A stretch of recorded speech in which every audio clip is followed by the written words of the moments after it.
Anim na bangkay na ang narecover ng mga otoridad mula naman sa lumubog na bangka sa Davao Occidental.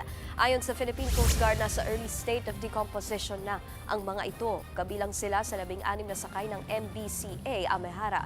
Dinala ang mga labi sa punerarya sa Davao City para sa forensic examination, habang patuloy ang search and retrieval operations sa siyam na nawawala pa.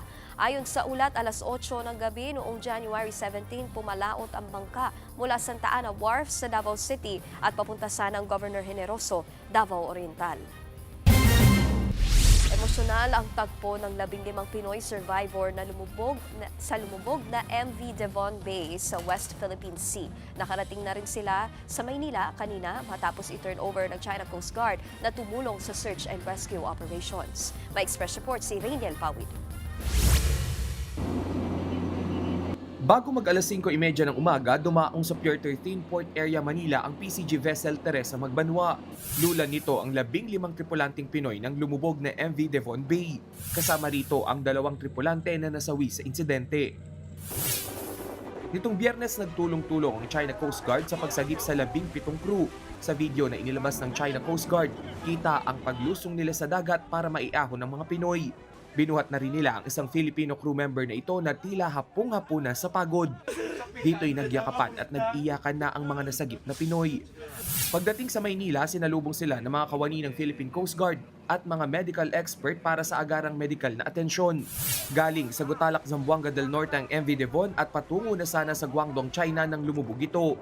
The initial statements of the crew suggest that the cargo, it was carrying around 55,000 tons of nickel ore. Nagkaroon ng liquefaction. Yung moisture content of the cargo caused the shifting of the weight to the left side of the ship or the port side, kaya siya nag-list. And the weather was not good. Ayon pa sa PCG Commandant, naging maayos ang koordinasyon sa pagitan ng Pilipinas at China. On the side of China, mayroon yung Hong Kong Maritime Rescue Coordinating Center.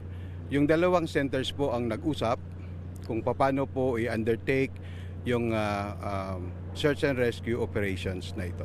Yung iba, very traumatic and some of them are injured. Masama talagang panahon during the time nung lumubog yung barko, so maraming mga na injuries na sustain yung mga tripulante. Ayon sa Department of Migrant Workers, magbibigay ng tulong at suportang pamahalaan sa mga apektadong tripulante at kanilang mga pamilya. We will be taking care of the not just the survivors but also the families. Nagpasalamat naman ang PCG sa aksyon ng China Coast Guard. The Philippine Coast Guard really appreciate po yung effort ng China Coast Guard in rescuing yung ating mga nationals po. Nagbabalita mula sa frontline, Rainiel Pawid, News 5. Mga kapatid, Nikki de Guzman po. Para sa pasada ng mga rumaratsyadang balita, mag-follow at mag-subscribe na sa social media pages ng News 5.